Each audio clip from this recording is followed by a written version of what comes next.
Boa noite aos amigos de casa e aos amigos presentes aqui no Maria Madalena. Hoje, dia 28 de junho de 2024. Neste mês de junho, temos as cores vermelho e laranja. O junho vermelho é a cor sobre a importância da doação de sangue. E o junho laranja é voltado para a conscientização sobre a anemia e a leucemia. Nesta última sexta-feira do mês, e como vem sendo realizada, o Centro Espírita Maria Madalena oferece aos amigos uma palestra diferenciada. A palestra de hoje tem como tema Antônio de Pádua, apóstolo da caridade e a mediunidade a serviço do bem, com o nosso irmão, amigo trabalhador do Centro Espírita Maria Madalena e trabalhador também no GEFA, Grupo Espírita Francisco de Assis, na Ilha do Governador, nosso irmão Luiz Carlos. Seja bem-vindo mais uma vez, Luiz. Obrigado, boa noite a todos. Quem está em casa também, né? Boa noite, que vai assistir depois. Bom, gente, como bons espíritas, né, cristãos, o que a gente faz antes de começar qualquer trabalho? Isso, a prece, né? Então, convido a todos a se juntar em pensamento, sentimento, em corações, aproveitar que o nosso pensamento já está elevado com o que a gente estudou na conversa terra. E, mais uma vez, agradecer aos bons espíritos, aos mentores dessa casa, acima de tudo a Jesus, Deus, né? Para que a gente possa continuar nesse clima de paz, de oração, de harmonia, continuando no nosso processo de reeducação íntima, para que a gente possa caminhar melhor em nossas vidas. Muito obrigado, graças a Deus. Para cá? Tá bom aqui? Tá bom. Bom, gente, hoje nós vamos falar sobre Antônio de Pádua, não é isso? Será mesmo? Vamos ver aqui, você pode projetar ali o primeiro slide? Tá? Esse apóstolo da caridade e da mediunidade a serviço do bem, será que era Antônio de Pádua? Então, se passar o outro. Tá? Fernando Bulhões e Taveira de Azevedo, que nasceu em Lisboa, em Lisboa, em 1195. Quem será esse sujeito aí? Tá? Quem é essa pessoa? Pode passar o outro, por favor? É nada mais nada menos que Antônio de Pádua. Tá? Aí vocês vão falar, Antônio de Pádua é o nome artístico dele e tal? Não, tá? Aconteceu coisa que acontece com muitos, que acontece hoje em dia, né? Qual o nome do Papa Francisco? Não é Francisco, né? Eu não lembro o nome dele também, mas não é Francisco. Tá? Não tem Papa Pio, não sei o quê, né? Quando a pessoa é santificada, quando a pessoa tem uma condição especial na Igreja Católica, geralmente muda, né? Se muda o nome. No caso, né, de Antônio de Pádua, ele só mudou de nome depois que ele foi canonizado. Né? Foi canonizado em 1231. Aí, mesmo ele já tido desencarnado, o Papa da ocasião, que era o Leão XII, se não me engano, batizou ele de Santo Antônio. Tá? Ok? Então, como está ali, né? Ele passou a se chamar Antônio aos 25 anos, quando se tornou frade franciscano. Tá? Por quê? O próprio Francisco de Assis, estou fora aqui, o próprio Francisco de Assis, sabe o Francisco de Assis, que a gente faz a oração? Ele foi contemporâneo do Francisco de Assis. Né? Então, ele foi franciscano, o Francisco de Assis aceitou ele na ordem franciscana, e ele também trabalhou, foi um dos, digamos, seguidores de Francisco de Assis. É à toa que ele usa aquele hábito, né? Franciscano. Tá? Tem alguns detalhes históricos, né? Ele foi canonizado pelo Papa, né? O Papa não é Pio XII, não, Gregório, desculpa.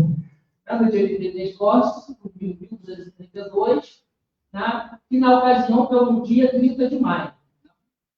Tá? Então, ele foi, até hoje, a canonização mais rápida que ocorreu. Ele correu em 1231 e a canonização dele foi em 1232. Até hoje não teve uma canonização tão rápida. Por que ele foi tão rápido? Porque a Igreja Católica conseguiu reunir muita coisa sobre, aí, né, eles chamam de milagres, né? Tem muitos milagres, muitos feitos, né, de Antônio, que possibilitou que esse processo fosse bem rápido, né? E ele também tinha, vamos dizer, né, um bom trânsito na diocese, tinha um bom trânsito lá em Roma também, tá? Ele tinha esse conhecimento, o pessoal reconhecia a condição dele de uma pessoa que trabalhava pela caridade, pela paz, pelo bem, tá? Então, não foi necessário muitas pesquisas. Tá? E daí ele passou a ser chamado o quê? Santo Antônio de Pádua. Tá? Mas é a pergunta, né? Ele não nasceu em Pádua, ele nasceu em Lisboa. Por que ele é chamado de Santo Antônio de Pádua? Porque, e nem também, ele nasceu no dia 13 de junho. Né? Tá? Também tem isso. Então, na realidade, ele é chamado de Santo Antônio de Pádua, porque foi onde, na Itália, que ele prestou a maior parte dos serviços dele, que ele mais atuou, que ele mais fez, né? Inclusive os milagres e as palestras deles, que a gente vai olhar mais à frente. Né? Aí está ali, ó. Ele pode ser perfeitamente chamado de Santo Antônio de Lisboa. Ele nasceu em Lisboa. O Brasil, devido a outros fatores da forte imigração italiana, ele é mais conhecido como Santo Antônio de Pádua, porque ele morreu em Pádua. Né? Morreu, se encarnou. Uhum.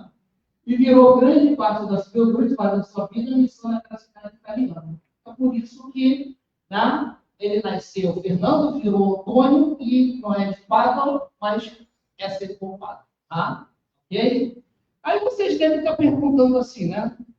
Por que eu estou falando de Santo Antônio de Pádua se amanhã é dia de São Pedro? Não é isso? Né? Não tem essa interrogação aí? É porque, gente, a gente faz a palestra mensal aqui, não é isso? Palestra não, eu faço estudo, né? Estudo mensal. Quem faz palestra é de Paulo, né? Que sabe mais, muito mais do que eu. Né? E, como ele é um dos mentores, né? Daqui do nosso centro, né? Centro Espírita Maria Madalena, mas também tem Antônio de Pádua como mentor. Esse santo, né? Esse espírito, que também foi muito ligado à caridade, à referência, inclusive. Né? Vocês sabiam que quase todas as cidades católicas do mundo têm um convento de Santo Antônio. Né? Santo Antônio ele é mais popular do que a gente pensa, do que a gente imagina. Tá certo? Já já a gente vai ver também se ele é casamenteiro mesmo, tá bom? Vamos ver se é. Né? Vamos ver se é. Inclusive, eu vou botar para vocês que tem assim uma coisa de Santo Antônio de Pádua e São Judas Tadeu. Vou botar para vocês no final. Tá? Vamos lá, dá uma saúde. Vamos lá. Antes de ser franciscano, ele foi agostiniano, ele foi da seita, não é seita, da linha de Santo Agostinho, né? Foi? Ordem, obrigado, da ordem de Santo Agostinho. Tá? Ele foi. Só que ele tinha um sonho de fazer pregação. Veja, aos 15 anos, tá? A idade do Michael, mais ou menos, ele já queria pregar os muçulmanos. Né? Ele queria ir lá na parte do Oriente Médio, já fazer algumas pregações. Não para converter, tá bom, gente? A ideia não era essa.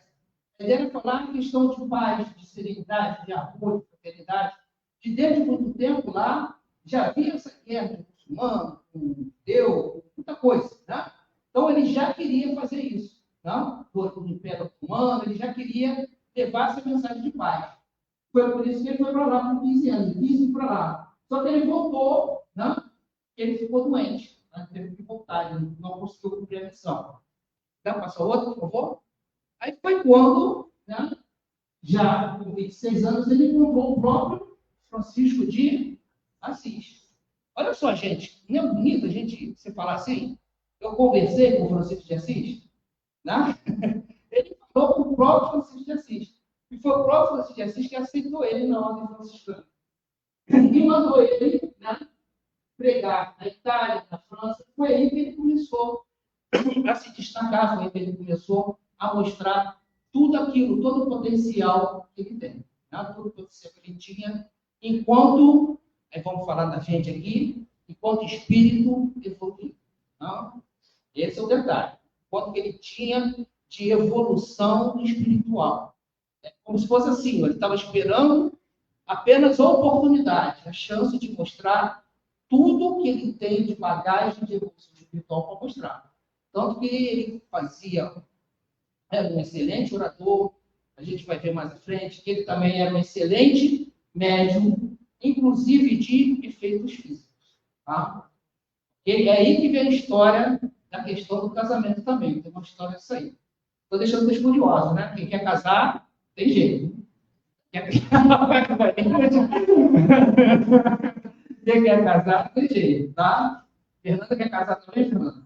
Não? Então, vamos lá, você passar. Bom, tem uma música, né? Pra você saber a popularidade de Santo Antônio. Tem uma música, eu não vou cantar, não, pode ficar tranquilo, tá? Fala assim, ó. Que seria de mim sem a fé em Antônio? Essa música, quem canta é a Maria Bethânia. Não sei de quem é o compositor, mas a Maria Bethânia canta essa música, não? E realmente é, gente, Santo Antônio, aqui no Brasil, não? Ele é um dos, digamos assim, entre aspas, né? Santos da Igreja Católica mais populares. Né? Inclusive também, que é, mesmo que pessoas são adeptas de outras religiões, como a gente, espírita, também vai no dia de Santo Antônio, né? Eu lembro que eu ia, né? Tá, eu que estou falando para vocês, eu ia lá na filinha do pão, eu gostava de comer o pãozinho de Santo Antônio, tem um pão lá que é vencido, eu gostava de pegar o pãozinho de Santo Antônio, né? Tá? Até porque eu estava com fome, gostava, e aproveitava e juntava o sagrado à necessidade fisiológica, né? E pegava o pão de Santo Antônio, tá?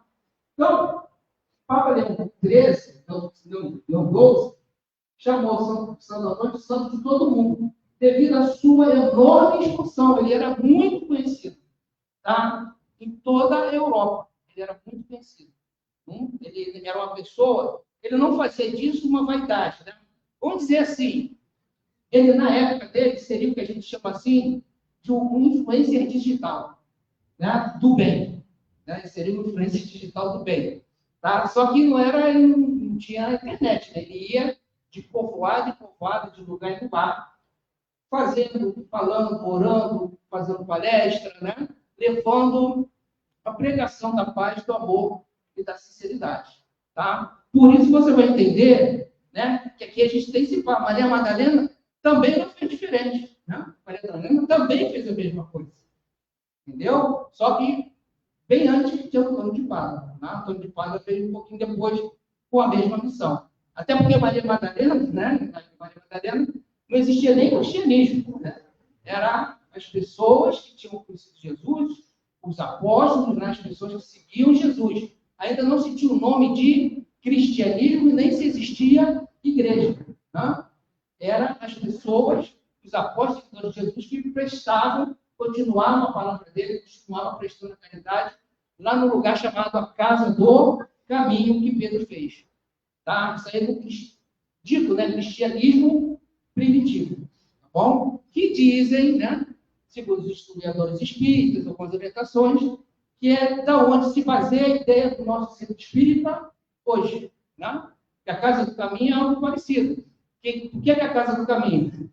As pessoas em peregrinação, né, em viagem, todo mundo que necessitava, todo mundo precisava de alguma coisa, podia entrar lá, que ia receber assistência, ia receber conselho moral, ia receber apoio, né? Alimentação dentro do possível que fosse dar, e essa dali, se realmente gastar, nada. Né? Era apenas apoio que as pessoas, seguidores de Jesus, prestavam àqueles que procuravam aquela casa. É mais ou menos como funciona hoje o nosso centro espírita. Bom? Mas isso aí é assunto para outra palestra. Tá? Vamos lá. É conhecido como Santo Milagreiro. Mais uma vez, gente, na doutrina espírita, não tem milagre. Por que não tem milagre? Quem estava tendo conversa fraterna, ouviu a Rosane falar da comprovação universal. Né? Então, a gente segue tudo que diz as diretrizes das leis naturais. Tudo aquilo que é comprovado, aceito, né? E percebido por todas as pessoas. E milagre é alguma coisa que é extraordinária. É alguma coisa que escapa às leis da natureza. Não é verdade? O milagre, a gente não sabe que não existe, que não há nada que vai de acordo com a lei da natureza. Eu sempre falo da questão do Lázaro. Jesus ressuscitou Lázaro? Não. Porque Lázaro não estava morto. E Jesus sabia disso. Tá? Jesus sabia que ele estava lá no estado de catalepsia e sabia que ia lá chegar e acordar o Lázaro. Né? Tanto é que aí, muita gente não fala, quando chegou a hora do Lázaro desacordar, desencarnar, ele foi e não voltou. Então, fala, um dia e não voltou, porque era a hora dele. Tá? Então, não teve de ressuscitar Lázaro. Muitas das coisas que aconteceram ali não eram milagres, mas também eram frutos de coisas que a gente não compreendia na época, que é na base do poder fluídico de Jesus. Sim, né? Do poder da fluidificação, do fluido especial que ele tem condição. Né? Que a gente vê aqui muita coisa e sente também. Né? Quando a gente está na sala de passe, a gente não sente às vezes um negocinho, um arrepiozinho, um negócio assim. Aquilo ali são fluidos que a gente está recebendo. Só que Jesus tinha isso no potencial muito grande e conseguia, sim, algumas coisas que a gente ainda hoje não consegue. Mas pela explicação, pela ciência dos fluidos, a gente vai conseguir. Tá? Quem quiser saber mais, procura o capítulo 4 do livro A Gênese, que você vai encontrar lá a explicação para tudo isso no estudo dos fluidos magnéticos, dos fluidos espirituais, que era o que Santo Antônio tinha. Santo Antônio era muito milagroso. Ele era um espírito encarnado que tinha esse tipo de fluido. Ele tinha o que a gente chama o fluido da mediunidade de cura, que a gente também não usa mais cura hoje em dia. Tá bom? A gente usa de apoio aos enfermos. Tá? Porque a gente aqui não cura ninguém. Tá bom? Até porque, muitas das vezes, a doença é a própria forma de você se libertar da sua condição, para você se libertar e evoluir espiritualmente. Né? E consequência também do nosso livre-arbítrio. Aí a gente tem que... É assim, a lei de Deus. Se eu apertei o botão, eu vou sofrer a consequência de ter apertado aquele botão. Então, vamos dizer, na época que se chamava de milagre. Tanto é que foi canonizado rapidamente, porque ele é o médium a serviço do bem. Que ele fez muita coisa. Ele deu muito passe magnético com apoio espiritual que ajudou muitas pessoas. Ok? Tá? Vamos lá. Padroeiro dos pobres, viajantes, dos pedreiros. Você sabia que o pedreiro tem padroeiro? Então, antes de você ficar ali com o seu pedreiro assim, que não entregou a sua obra no prazo que ele disse que ia entregar, né? Lembra que ele é protegido por Santo Antônio, né? E se você é solteiro e quer casar e falar com ele assim, você não vai casar. Santo Antônio vai atrasando o casamento. Né? Padeiros também, né? Ele é o padroeiro dos padeiros, entre outros profissionais. Tá? O que tem a ver a tradição do povo de Santo Antônio? De onde que vem isso? É que Santo Antônio, no convento, ele, já no final, né, já tinha voltado das missões na Itália e tal, ele ficou mais radicado em padre, ele ficou no convento, ele ficou morando no convento, e esse convento hoje se chama Convento de Santo Antônio. Na época não era Convento de Santo Antônio, porque ele estava encarnado, nem santo ele era apenas o frade Antônio de Padre. E o que ele fazia, né? As pessoas que procuravam o convento, às vezes estavam debilitadas, né? Estavam com fome, e ele no convento não dá uma comida, alguma coisa. Santo Antônio, sabe o que ele fazia? Ele ia na cozinha do convento e pegava o pão. O pão, os padres iam comendo café. Ele pegava e dava para as pessoas, né? Foi por isso que ficou conhecido como... Obrigado.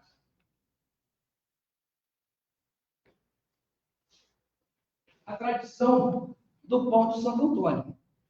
Mas aí, gente, Como vem, você mata a fome de alguém e a pessoa fica muito grata, né?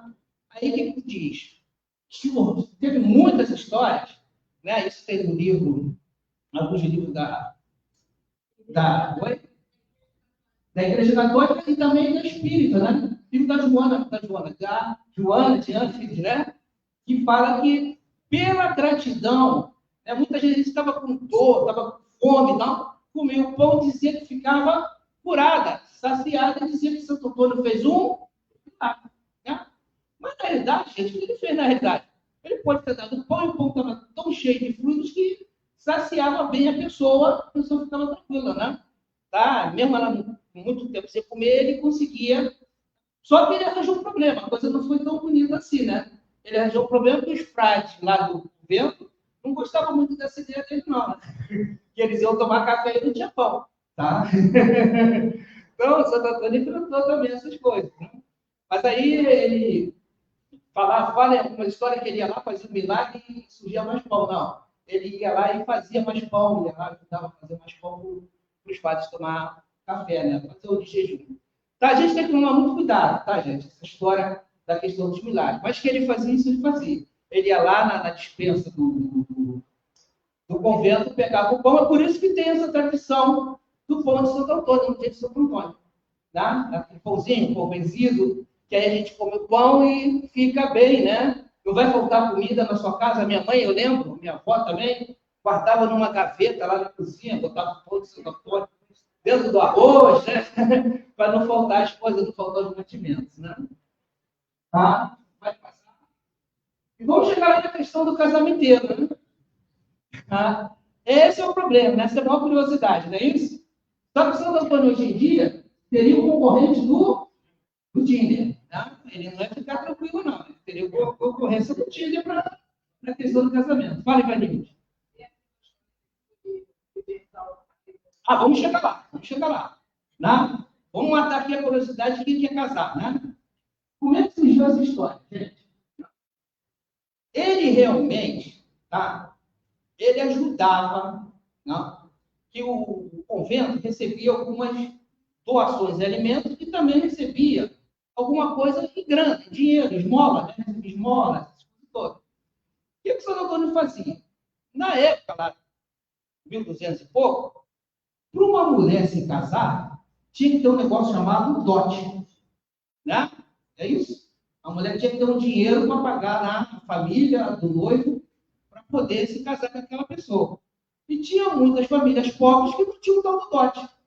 Aí o Santo Antônio, né, para ajudar algumas meninas, né, que estavam muito carentes, a coisa toda, ele ia, né, com esse dinheiro das esmolas, tal, que ele recebia, de devotos, que procuravam ele ia e ajudava a pagar, né, esse dote das meninas que queriam casar e que não tinham dinheiro suficiente.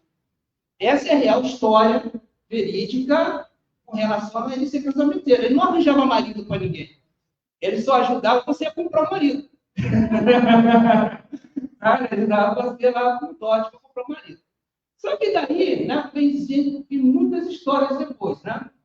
Tem aquela que de uma pessoa que estava lá, né, já tinha essa história de seu casamento, ele já tinha até desencarnado nessa época, e tinha uma pessoa que queria casar, estava desesperada para casar.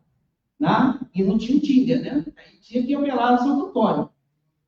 Aí ela rezou para o Santo Antônio e tal, não casava, não aparecia ninguém e tal. Um dia, né? Tipo assim, uma pessoa sem paciência que nem a Rosane, né? Passou por cima do carro, a pessoa ficou muito chateada e tal, a mulher, pegou o Santo Antônio e jogou pela janela. A imagem do Santo Antônio. Jogou pela janela. E atingiu a cabeça com o camarada que estava passando lá embaixo, do ombro.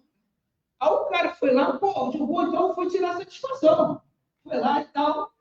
Aí eles conheceram, teve a discussão e tal. Ela acabou ajudando a fazer o curativo na cabeça do cara, aquela coisa toda, e eles casaram. Aí se atribui, né, que você, castigando o Santo Antônio, jogando o Santo Antônio pela janela, você arranja um marido. Não mais a imagem do Santo Antônio, claro, né? E tem também esse da cabeça para baixo no copo d'água, né? Que bota de cabeça para baixo lá de castigo, até você casar. Tá? Isso também foi plena coincidência. Uma pessoa que fez isso e calhou, de algum tempo depois, pelo decorrer da vida, e se acontecer mesmo, ela encontrou alguém que quis casar com ela. Entendeu? Aí deu certo. Mas aí ficou a história que ficou, fez o o fato e a consequência juntou, foi porque botou seu trator de cabeça para baixo dentro do copo d'água, né? Então, não tem nada a ver, tá? E tem, né, a outra história também, essa é mais complicada ainda, que uma senhora, uma mulher, né, jovem, orando para Santo Antônio, pedindo o marido, aí diz que Santo Antônio apareceu na frente dela, né? Já está desencarnado, como se materializasse na frente dela, e desse um bilhete para ela. Então, esse bilhete aqui, leva lá no mercador, Chapau no mercado. Corri com um bilhete no mercado, mostrou o bilhete ao mercador, o mercador falou, sim, é do Antônio, eu estava devendo dinheiro a ele, se ele quer dar um dinheiro para ele. Ela estava devendo, ia dar uma doação. Aí ele botou o bilhete na balança e foi lá preenchendo com os pesos, né, para até equilibrar o peso do bilhete. Aí vem a história, né? Ela foi botando o peso, a balança só equilibrou quando o bilhete chegou num valor, né? O número do peso chegou no valor que seria em torno de R$ 400 da época, né? E foi exatamente o dinheiro que a menina estava precisando para pagar o tal do lote para se casar. Essa é uma outra história. Tá certo? Mas, isso tudo, gente, está na área das crendices, tá? Tá bom? Foi? Por isso que é um milagre, né? É um milagre de Santo Antônio, né? Mas, tudo isso está na área das crendices. O que é de fato mesmo é que ele ajudava um pouco com a esmola que ele recebia, as doações que ele recebia. Aí via lá, né? Via lá no atendimento fraterno da época dele, né? Chorava, não quero casar, não se esperar, né? Não tem dote ali. Toma aqui, ó. Toma R$10 para dote. Não? Então, daí a pessoa casava, tá? Mas, gente, isso era Antônio de Pádua, né? Aqui no centro, a atendimento fraterno, não é da casa de não, tá? Tá bom? Tá certo? Tá? Você baixar aí no decorrer da sua existência mesmo.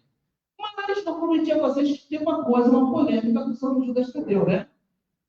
Foi? Tem uma coisa assim também, né? Que Santo Antônio, tá? Isso aí já é um pouquinho anedotário, né? Mas Santo Antônio tem horas que fala assim, né? Muita gente querendo casar e não consegue. Santo Antônio falou, gente, chega de me pedir. Procura o São Judas Tadeu, que é o que trata das causas impossíveis. Vai lá que ele vai te ajudar. Causas impossíveis ele te ajuda. Eu deixo aqui, já casei com muita gente. Vai lá com o São Judas Tadeu que ele vai te ajudar. Mas, gente, vamos lá. Na falta de Santo Antônio, você tem um tíder que eu garanto que é bem efetivo, tá? Bota a sua imagem lá, que vai aparecer alguém, tá bom? Para você conhecer, né? Por favor. Bom, a mediunidade é serviço da humanidade, tá? Aqui que a gente vai entrar mais na questão espírita, da questão que a gente estuda. As faculdades mediúnicas de Antônio de Pádua são inegáveis, tanto que são inúmeros os pilares, entre aspas, atribuídos a eles, cujos registros levaram a sua canonização. Então, gente, ele fez muita coisa assim, tá? Tudo pelo magnetismo dele.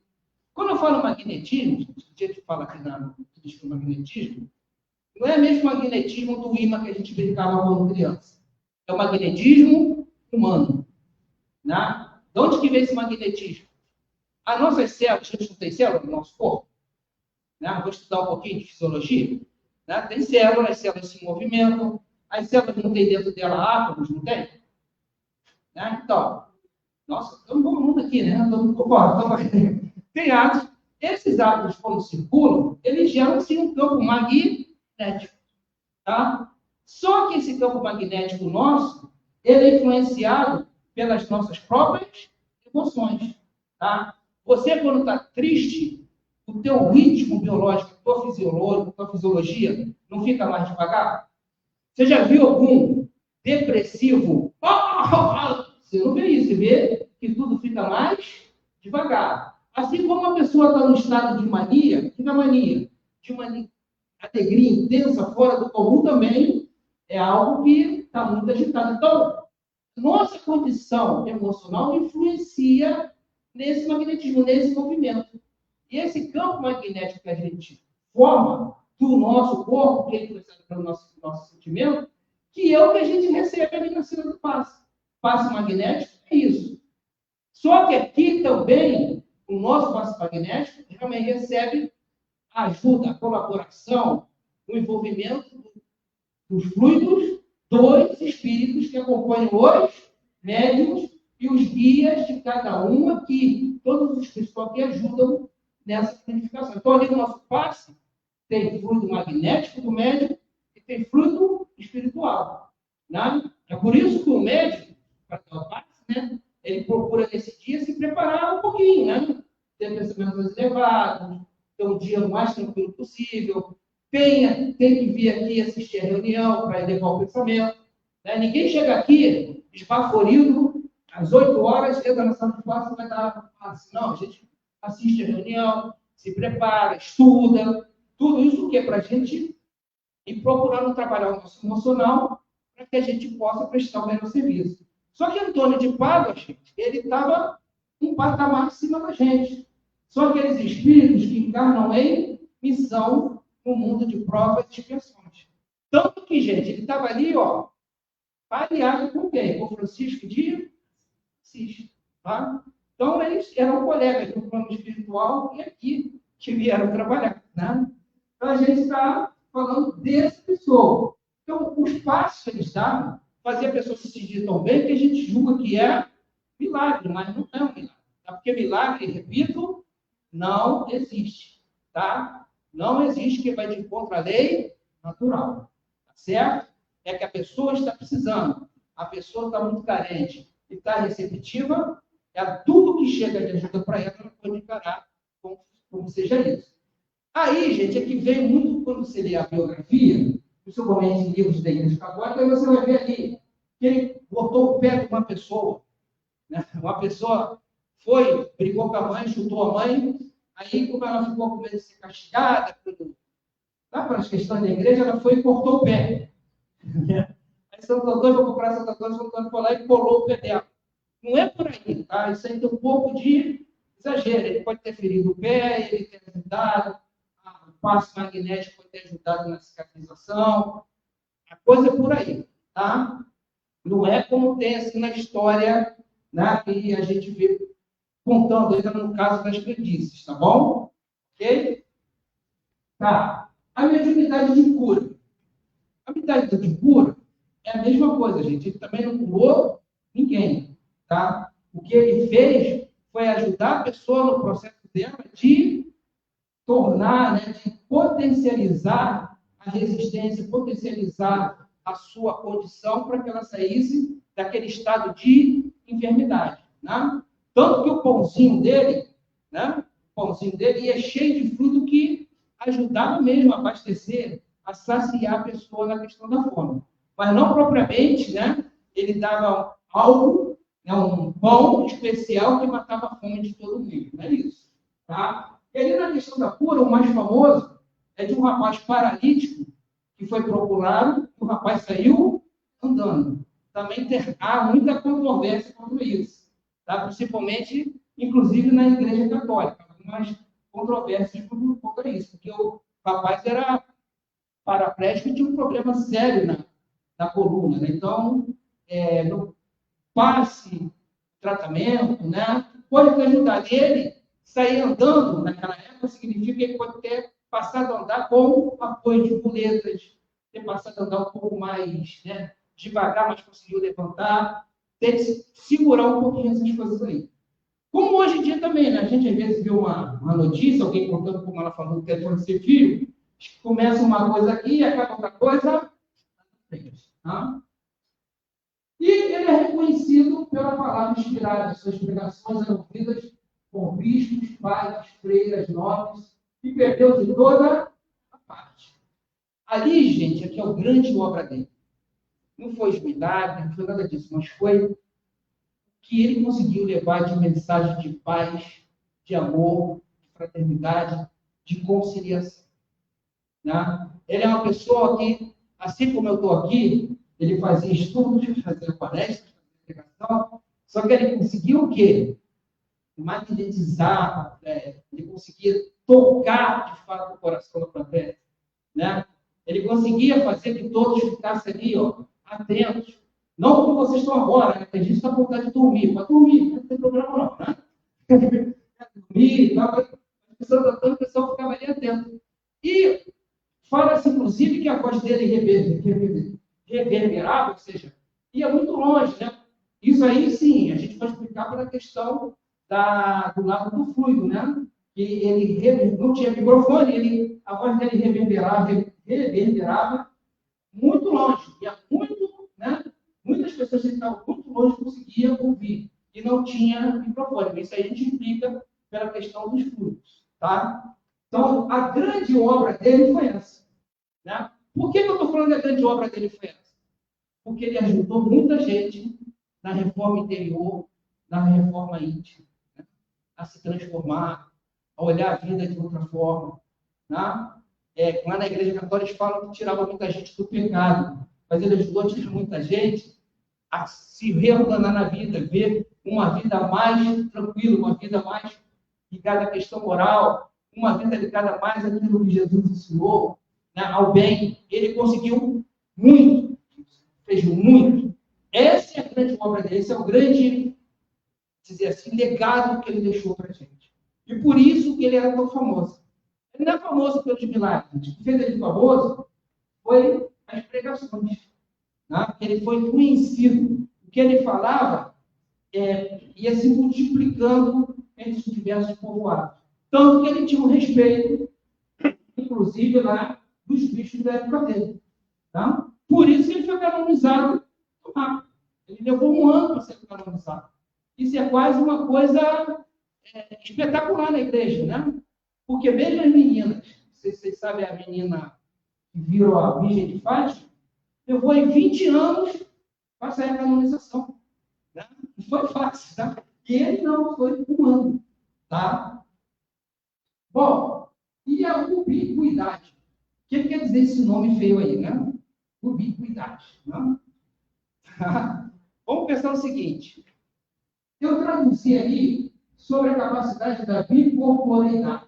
Né? O que seria isso? O corpo de Francisco, o corpo de Antônio, ele se multiplicou? Seria como um multi-homem? Né? Multiplicou o corpo? Não. O que é ubiquidade? Né? A gente aqui no Rio de Janeiro, a gente vê o sol? Sente o sol? Em São Paulo, sente? Em Minas Gerais? Né? Em Manaus? Mesmo que esteja tempo nublado, a gente sabe que o sol está lá, a gente vai sentir o calor, vai ver a luz do dia clareou. Mas o sol é mais de um? É só um sol. Ubiquidade é isso. O que é? A capacidade dos espíritos superiores, por isso tem essa condição, de se emanar o quê? As suas energias, os seus fluidos, a sua condição para diversos lugares. Né? É isso que se chama ubiquidade. Né? Muita gente pensa que o espírito se multiplica, o espírito se divide. Não, o espírito não se divide. É o mesmo espírito, só que ele consegue dividir a influência dele para vários lugares. Tá? É isso que a gente chama de ubiquidade. E é traduzido como bicorporeidade, mas, na realidade, o corpo não se multiplica. Tá? É um corpo só que, na realidade, o que se multiplica, o que se emana, são os fluidos que envolvem, né? Você já ouviu falar na palavra perispírito? Né? Então, os fluidos que envolvem o perispírito, que na realidade vai se emanando para vários lugares. Aí a pessoa está vendo o quê? Uma emanação do perispírito da pessoa. Não está vendo o corpo. Ficou complicado? Não? Tá? Ficou complicado não. Então, é isso que ele fazia. Olha, ele encarnado tinha essa condição. E a história, e aí já é narrada por Kardec, no Livro dos Espíritos, não lembro qual a questão agora, depois vocês veem lá no IPEAC, bota lá, Bicorporeidade de Santo Antônio, que vai aparecer. Kardec fala que ele estava pregando, se eu não me engano, em Lisboa. Acho que ele estava em Lisboa, né, pregando. E o pai dele estava sendo julgado na Itália, vice-versa, né? Ele estava na Itália e o pai dele estava sendo julgado em Lisboa. E o que aconteceu? Não? O pai dele era inocente, tá? E o Antônio, ele tinha o álibi para liberar o pai dele. Tá? Ele tinha um álibi, que diz, ó, meu pai estava comigo. Ele não estava fazendo isso que você está falando. E ele ia ser condenado, de repente, até a morte, né? Aí, o que o Santo Antônio, quando soube disso, ele fez o quê? A ubiquidade. Ele fez essa emanação e foi lá, prestou o depoimento. Mas não era o corpo dele, era o quê? O espírito que foi lá e comunicou, ele fez isso. Mas ele tinha essa condição. Que você também pode ter. Que eu tenho também condições de fazer. Só que falta uma estrada aí para a gente caminhar, né? Não? Faltam algumas encarnações. Pelo menos para mim, né? Tá? Aí vai de nem falta menos. Tá? Mas para mim faltam algumas encarnações para conseguir. Tá certo? É isso que ele falou. Isso aí, sim, é um fenômeno espírita que foi comprovado. Tá? E tem lá, você vai ver tanto na Gênesis, no capítulo 4, como também na questão que eu não lembro agora do Livro dos Espíritos. Tá? Aí sim é comprovado. E não é, lá na igreja, chama isso de milagre. Tá? E isso é comprovado porque isso aconteceu, pessoas testemunharam, né? Quem estava lá atendeu que é o princípio da ciência espírita, né? Várias pessoas viram o mesmo fenômeno, várias pessoas sabiam que ele estava na Itália, e várias pessoas sabiam que ele estava ao mesmo tempo em Lisboa. Tá? Isso faz parte da ciência espírita. Ok? Ok? Vamos lá. Mentor espiritual. Por que a gente está falando dele hoje? Porque ele é o nosso mentor espiritual. E eu queria esclarecer isso nessa questão de mentor espiritual. Tá? Que tem gente que confunde mentor espiritual com guia espiritual. Eles são diferentes. Tá? O guia espiritual, como a gente chama também de anjo da guarda, é aquele espírito que não necessariamente é muito mais evoluído que você. Né? Pode até ser, mas não necessariamente é muito mais evoluído que você. Né? Pode ser que a Ivanilde desencarne, não quero que você desencarne agora não, mas se a Ivanilde desencarnar amanhã, aí com o tempo ela vai ser designada para ser a guia espiritual de alguém? Pode. Ela já tem algum estudo espírita, já tem alguma visão. Ela pode orientar alguém, depois ficar ali do lado. Né? Veja o que eu falei. Orienta, mandar aquele pensamento. Não vai por aí que vai dar ruim, não faz isso. Né? Mas a pessoa só vai atender se ela quiser para a vida. Esse é o guia espiritual. Daquele que está pertinho de você, que pode ter uma evolução muito grande, pode ou não ter, tá? Mas ele está ali para te guiar. Exemplos de guia espiritual. Emmanuel, Joana de Ângeles, né? Que mais? Filomeno de Miranda, né? São exemplos de guias espirituais. E tem o meu, que eu não sei o nome dele. Mas eu sei que ele é desesperado comigo, não? Ele vive assim. Faz isso. Não faz isso, você para com isso. Tá? Esse é o guia espiritual. Então, qual é a diferença com o mentor? O mentor designa espíritos que, pela sua sabedoria e experiências, são guias da humanidade, é diferente. O mentor, ele não é ligado a uma pessoa, ele é ligado a um grupo de pessoas. Ele é ligado o quê? A especificadamente, né? Às vezes uma pessoa, mas sim a determinada tarefa. Né? Eles são espíritos que atuam na nossa orientação, no nosso guia, para que a gente possa construir um ambiente de paz, de amor, de fraternidade. É por isso que os mentores da tarefa do Centro Espírita Maria de Madalena são Maria Madalena e Antônio de Fátima. Tá? Senão você pode sair daqui pensando aí, né? Cara, a cara deve ser o máximo, né? O guia espiritual dela é o Antônio de Fátima. Pode até ser, gente. Não vou dizer, mas Não necessariamente. O líder de Pádua, ele vai reger, ele vai orientar toda a equipe, todos aqueles que estão aqui trabalhando, que vêm no Centro Espírita Maria Madalena, ele vai ajudar na nossa orientação, facilitar, abrir melhores caminhos, trazer mais bons fluidos, enfim, ajudar numa tarefa. Deu para entender o que comentou? É diferente do guia espiritual, tá? Ok? Pode você passar? Aí eu trouxe para a gente ir fechando, né? Um pensamento do próprio Antônio de Pádua. Né? A fé, se comparada ao peixe, assim como o peixe é batido pelas frequentes ondas do mar, sempre voa com isso. Também a fé não se quebra com as adversidades. O que ele está falando, gente? Quem tem fé não se desespera. Quem tem fé não desiste. Quem tem fé tem base para seguir. Quem tem fé tem certeza. Tem certeza que tudo isso que você está passando, tudo isso que te trouxe nessa sexta-feira aqui, né, de busca de você veio buscar, você veio assim, ter de apoio, de acolhimento, tudo isso vai acabar. Tudo isso vai passar. Tá? Quem tem fé, tem certeza que a gente está aqui por um momento, um trânsito. Né? Que horas está engarrafado, horas tem um sinal vermelho, e horas está aquela linha verde. Mas a gente vai passar. Né? Afinal, você chegou até aqui, não chegou? Eu tenho certeza que você chegou até aqui, não foi sem algum tropeço. Não foi que se em algum momento você caiu, tropeçou, mas você levantou e seguiu. Às vezes a gente tomou um caminho mais complicado, mas a gente chegou até aqui. Né? E as feridas, as dores, né? Isso serve de quê? De experiência. Né? Só que às vezes a gente é teimoso. A gente passou e repete. Mas é seu livre-arbítrio. Você vai repetir e vai continuar aprendendo. Porque Deus sempre vai te dar uma nova oportunidade. Ele sempre vai te dar uma nova chance, porque Ele é misericordioso. E é nesse Deus que a gente tem que acreditar. Nesse Deus que está no controle de tudo.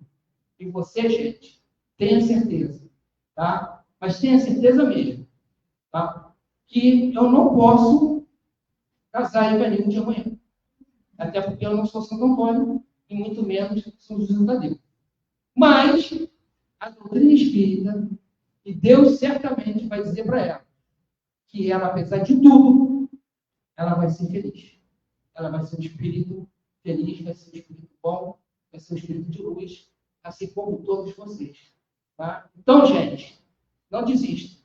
Fé, siga, né? Que você é destinado a ser um espírito feliz. Tá bom? Muita paz e Antônio de Pádua, né, que a gente está falando hoje, trazendo uma referência, continua sendo um mentor nas nossas vidas para que a gente possa alcançar mais e mais, vencer mais e mais os desafios de todo dia. Tá? Vamos fazer a prece, né? Senhor Jesus, muito obrigado por esse bloco.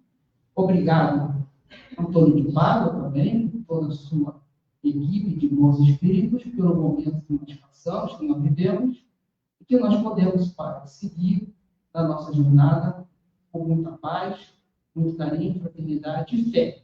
Fé no futuro, fé que tudo vai ser melhor. Graças a Deus. Luiz Carlos, muito obrigada. É divertido, muito bom. Ele gosta de fazer palestra. Eu digo que é uma palestra. Mais uma vez, muito obrigada. Lembrando aos amigos de nossa casa que na segunda-feira, dia 1º de julho, a partir das 18 horas, temos a prece coletiva e, em seguida, o tema livre.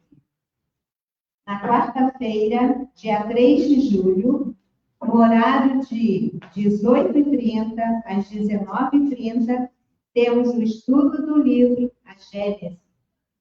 Ainda na quarta-feira, com o trabalho de apoio e ajuda ao próximo, Temos a auriculoterapia e a meditação a partir das 16 horas. Na próxima sexta-feira, dia 5 de julho, temos o estudo do Evangelho com o nosso irmão Astrogildo, fechando o capítulo 5 do livro.